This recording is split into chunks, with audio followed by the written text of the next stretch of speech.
Assalamualaikum warahmatullahi wabarakatuh. Kami dari kelompok 8 mata kuliah Fikih Muamalah Kontemporer dengan dosen pengampu Bapak Ulin Nuhe MSI ingin mempresentasikan makalah kami yang berjudul Akad Wakalah dan Implementasinya dalam Lembaga Keuangan Syariah. Yang pertama yaitu pengertian akad wakalah. Apa sih pengertian dari akad wakalah itu? Akad wakalah secara bahasa kata al-wakalah atau al-wikalah itu disamakan dengan al-tafwid yang mempunyai arti penyerahan, pendelegasian, dan pemberian mandat seperti perkataan. Artinya, aku serahkan urusanku kepada Allah secara terminologi atau syarak sebagaimana dikemukakan oleh fuqaha. Yang pertama, Imam Taqi Al-Din Abu Bakar Ibnu Muhammad Al-Husain. Artinya, menyerahkan suatu pekerjaan yang dapat digantikan kepada orang lain agar dikelola dan dijaga pada masa hidupnya. Yang kedua yaitu menurut Hasbi As-Siddiq, akad penyerahan kekuasaan, di mana pada akad itu seseorang menuju orang lain sebagai gantinya untuk bertindak. Dari dua definisi di atas dapat ditarik kesimpulan bahwa wakalah adalah sebuah transaksi di mana seorang menuju orang lain untuk menggantikan dalam mengerjakan pekerjaannya atau perkaranya ketika masih hidup. Wakalah didefinisikan madhab Hanafi sebagai mendudukkan orang lain pada posisi pembuat akad yang melakukan pembelajaran atau kegiatan yang sudah maklum yang diperbolehkan syariat.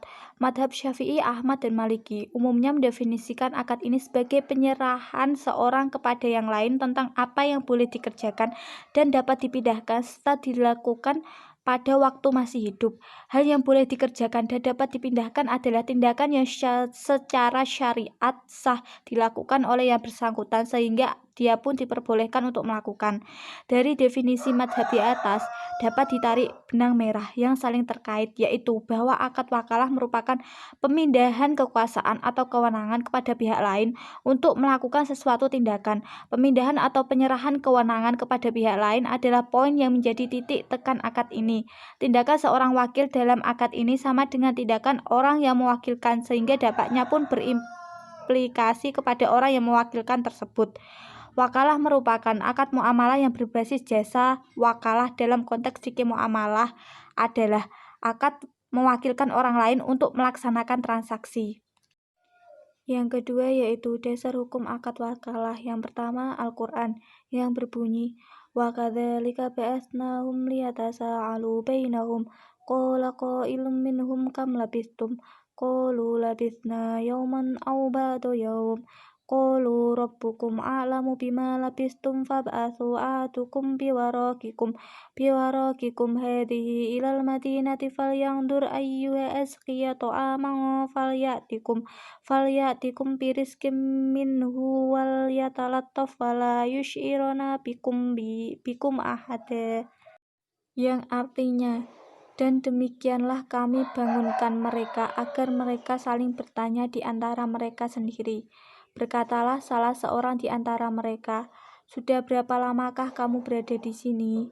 Mereka menjawab, kita berada di sini sehari atau setengah hari. Berkata yang lain lagi, Tuhan kamu lebih mengetahui berapa lamanya kamu berada di sini. Maka suruhlah salah seorang di antara kamu untuk pergi ke kota dengan membawa uang perakmu ini, dan hendaklah dia lihat manakah makanan yang lebih baik, maka hendaklah ia membawa makanan itu untukmu, dan hendaklah ia berlaku lemah lembut, dan janganlah sekali-kali menceritakan halmu kepada seorang pun. Yang kedua yaitu hadis yang berbunyi anna Rasulullah sallallahu alaihi wasallam wa an Urwatil Bariki radhiyallahu an al-hadisi rawahu alaihi salam ba'asa ma'ahu bidinarin yashtari lahu udhiyatan wa qad taqaddamal Bukhari fi usna'il hadis, yang artinya dari Urwah al-Bariki radhiyallahu anhu bahwa Rasulullah sallallahu alaihi wasallam pernah mengutusnya dengan uang 1 dinar untuk membelikan beliau hewan kurban. Hadis Bukhari meriwayatkan di tengah-tengah suatu hadis bagaimana tersebut dalam hadis dahulu. Dalam kehidupan sehari-hari, Rasulullah telah mewakilkan kepada orang lain untuk berbagi urusan. Di antaranya adalah membayar hutang, mewakilkan penetapan had dan membayarnya, mewakilkan pengurusan unta, membagi kandang hewan, dan lain-lain. Selanjutnya yaitu rukun wakalah ada 3, yaitu yang pertama, 2 orang yang melakukan transaksi, yaitu orang yang mewakilkan dan yang menjadi wakil. Yang kedua yaitu sigot atau ijab kabul, dan yang ketiga yaitu mewakal fih sesuai atau sesuatu yang diwakilkan. Nah, menurut kalangan Hanafiyah, rukun wakalah itu ijab dan kabul. Ijab berarti ucapan atau tindakan dari orang yang akan mewakilkan, seperti ucapan, aku wakilkan kepadamu untuk melakukan hal ini. Nah, sementara kabul berarti ucapan dari orang yang menerima wakil, seperti ucapan aku terima. Ijab ini ada kalanya bersyarat atau bergantung pada sesuatu dan ada kalanya berlaku mutlak. Apabila berlaku mutlak, maka wakil bertanggung jawab dan berwenang untuk melakukan sesuatu terkait dengan hal yang diwakilkan. Kemudian syarat akad wakalah yaitu yang pertama, seorang mewakil disyaratkan harus memiliki otoritas penuh atas suatu pekerjaan yang akan didelegasikan kepada orang lain. Dengan alasan orang yang tidak memiliki otoritas sebuah transaksi tidak bisa memindahkan otoritas tersebut kepada orang lain. Akad wakalah tidak bisa dijalankan oleh orang yang tidak memiliki ahliyah, seperti orang gila, anak kecil yang belum tamyiz. Ulama fikih selain mazhab Hanafiyah menyatakan akad wakalah tidak bisa dilaksanakan oleh anak kecil secara mutlak. Kemudian yang kedua, seorang wakil disyaratkan haruslah orang yang berakal dan tamyiz. Anak kecil, orang gila, anak belum tamyiz tidak boleh menjadi wakil. Ini menurut Hanafiyah. Ulama selain Hanafiyah juga menyatakan hal yang sama. Anak kecil tidak boleh menjadi wakil karena mereka belum bisa terbebani dengan hukum-hukum syar'i. Segala tindakan yang dilakukan belum bisa diakui. Yang ketiga yaitu objek yang diwakilkan. Objek yang diwakilkan harus memenuhi beberapa syarat. Objek tersebut harus diketahui oleh wakil. Wakil mengetahui secara jelas apa yang harus dikerjakan dengan spesifikasi yang diinginkan. Sesuatu yang diwakilkan itu harus diperbolehkan syar'i. Tidak diperbolehkan mewakilkan sesuatu yang diharamkan syara, seperti mencuri, merampok, dan lain-lain. Objek tersebut memang bisa diwakilkan dan didelegasikan kepada orang lain, seperti akad jual beli, ijarah, dan murabahah. Adapun pembatalan dan berakhirnya suatu akad wakalah bisa terjadi karena beberapa penyebab, di antaranya yaitu meninggalnya salah seorang dari shahibul akad atau orang-orang yang berakad, atau hilangnya cakap hukum. Kemudian dihentikannya aktivitas atau pekerjaan dimaksud oleh kedua belah pihak. Selanjutnya, pembatalan akad oleh pemberi kuasa terhadap penerima kuasa yang diketahui oleh penerima kuasa. Kemudian penerima kuasa mengundurkan diri dengan sepengetahuan pemberi kuasa. Dan yang terakhir, yaitu gugurnya hak pemilikan atas barang bagi pemberi kuasa. Ya, baik, saya akan melanjutkan tentang akad wakalah dalam lembaga keuangan syariah. Wakalah dalam aplikasi perbankan syariah terjadi apabila nasabah memberikan kuasa kepada bank untuk mewakili dirinya melakukan pekerjaan jasa tertentu, seperti pembukuan letter of credit, inkaso, clearing, transfer uang, penitipan, pembayaran, investasi reksadana syariah, pembiayaan rekening koran syariah, dan asuransi syariah. Bank dan nasabah yang dicantumkan dalam akad wakalah pemberian kuasa ini haruslah mereka yang cakap hukum. Bank syariah dapat memberikan jasa wakalah yaitu sebagai wakil dari nasabah sebagai pemberi kuasa atau mewakil untuk melakukan sesuatu. Tugas, wewenang, dan tanggung jawab bank harus jelas sesuai kehendak nasabah. Setiap tugas yang dilakukan harus mengatasnamakan nasabah dan harus dilaksanakan oleh bank. Kelalaian dalam menjalankan kuasa menjadi tanggung jawab bank, kecuali kegagalan karena force majeure menjadi tanggung jawab nasabah. Apabila bank yang ditunjuk lebih dari satu, maka masing-masing bank tidak boleh bertindak sendiri-sendiri tanpa musyawarah dengan bank yang lain, kecuali dengan seizin nasabah. Atas pelaksanaannya tersebut, bank mengenakan biaya administrasi kepada nasabah berdasarkan kebijakan bank dan kesepakatan bersama. Pelaksanaannya di perbankan syariah, akad wakalah memiliki berbagai bentuk pelayanan jasa perbankan. Yang pertama, transfer atau kiriman uang, di mana ini adalah jasa yang diberikan bank untuk mewakili nasabah dalam pemindahan dana dari satu rekening ke rekening lainnya. Proses mentransfer uang ini adalah proses yang menggunakan konsep akad wakalah, di mana prosesnya diawali dengan adanya permintaan nasabah sebagai mewakil terhadap bank sebagai wakil untuk melakukan perintah atau permintaan kepada bank untuk mentransfer sejumlah uang kepada rekening orang lain. Kemudian bank mendebit rekening nasabah dan bank mengkreditkan sejumlah dana kepada rekening yang dituju. Dalam transfer uang ini ada 3 cara untuk mentransfer, yaitu melalui wesel pos, transfer melalui teller bank, dan transfer melalui ATM.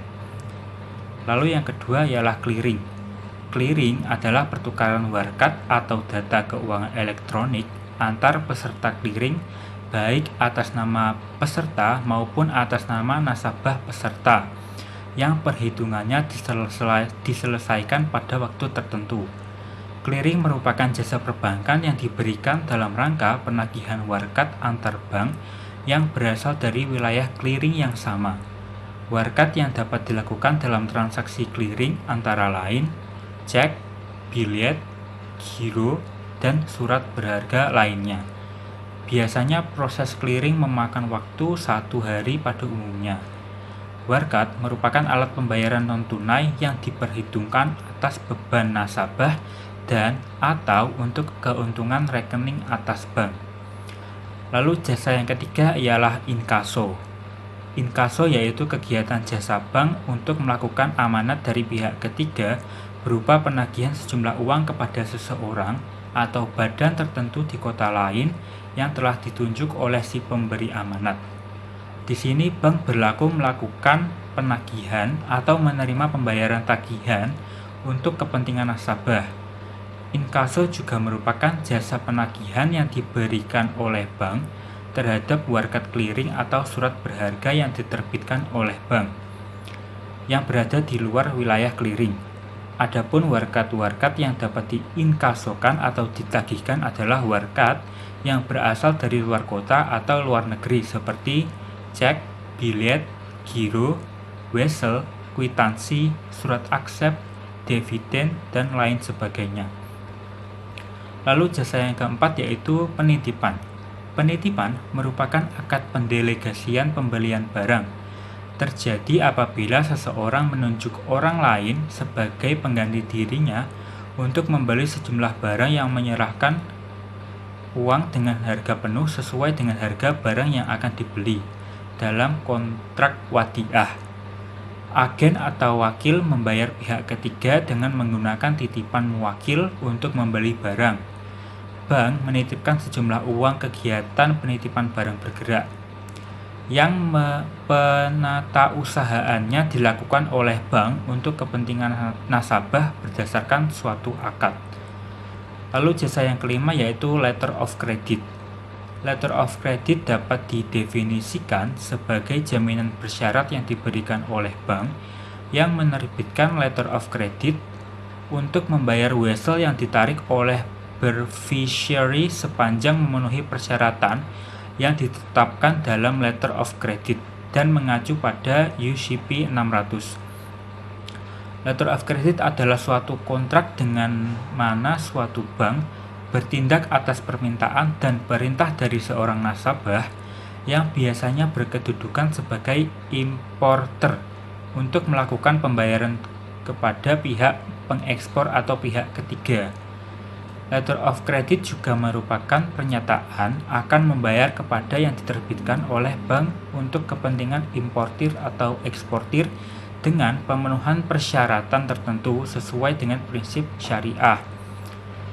Letter of credit syariah dalam pelaksanaannya dapat menggunakan akad-akad seperti wakalah bil ujroh, qard, murabahah, salam atau istisna, mudorobah, musyarakah, dan hawalah ijaroh. Bagi letter of credit yang menggunakan akad wakalah, tugas, wewenang, dan tanggung jawab bank harus jelas sesuai kehendak nasabah bank. Setiap tugas yang dilakukan harus mengatasnamakan nasabah dan harus dilaksanakan oleh bank. Atas pelaksanaan tugasnya tersebut, bank mendapat penggantian biaya berdasarkan kesepakatan bersama. Pemberian kuasa berakhir setelah tugas dilaksanakan dan disetujui bersama antara nasabah dengan bank. Lalu jasa yang keenam yaitu payment, merupakan pelayanan jasa yang diberikan oleh bank dalam melaksanakan pembayaran untuk kepentingan nasabah. Bank akan mendapat fee atas pelayanan jasa yang diberikan. Beberapa pelayanan jasa payment yang diberikan oleh bank adalah yang pertama seperti pembayaran telepon, pembayaran rekening listrik, pembayaran pajak, pembayaran uang kuliah, pembayaran gaji, dan pembayaran lainnya. Pembayaran tersebut dapat dilakukan langsung melalui teller di bank ataupun melalui ATM dan menggunakan kartu kredit dengan memberikan standing instruction kepada bank. Standing instruction merupakan surat perintah dari nasabah kepada bank untuk melakukan pembayaran sesuai dengan tagihan dan atau lainnya yang berlaku untuk selamanya hingga dicabutnya standing instruction tersebut. Nasabah tidak perlu datang ke bank untuk melakukan transaksi, akan tetapi cukup membuat standing instruction satu kali saja yang dapat digunakan untuk beberapa kali transaksi. Lalu jasa yang ketujuh ialah investasi reksadana syariah. Akad untuk transaksi investasi reksadana syariah ini menggunakan akad wakalah dan mudharabah.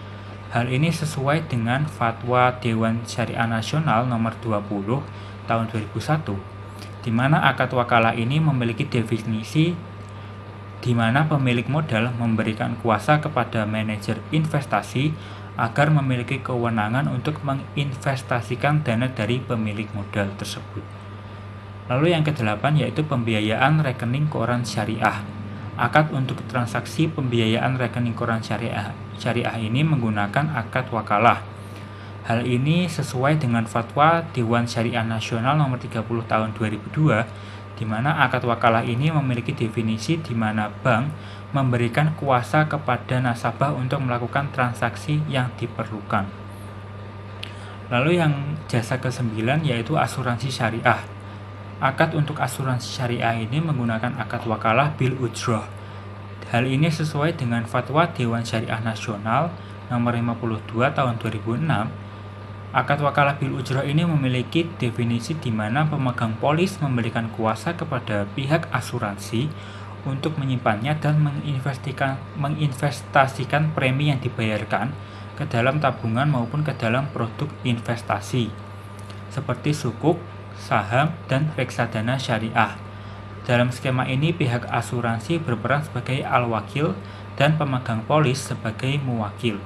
Nah, skema wakalah secara garis besar ialah nasabah dan investor melakukan kontrak dengan bank syariah untuk melaksanakan suatu pekerjaan atas permintaan nasabah atau investor. Lalu bank syariah yang menjalankan kontrak tersebut, yang melakukan kegiatan tersebut atas permintaan nasabah dan investor akan mendapatkan fee atas pekerjaan yang dilakukan.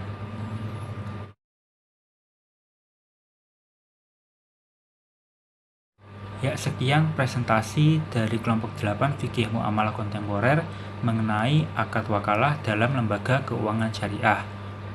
Semoga apa yang kami sampaikan dapat menjadi ilmu yang berguna. Sekian, terima kasih perhatiannya. Wassalamualaikum warahmatullahi wabarakatuh.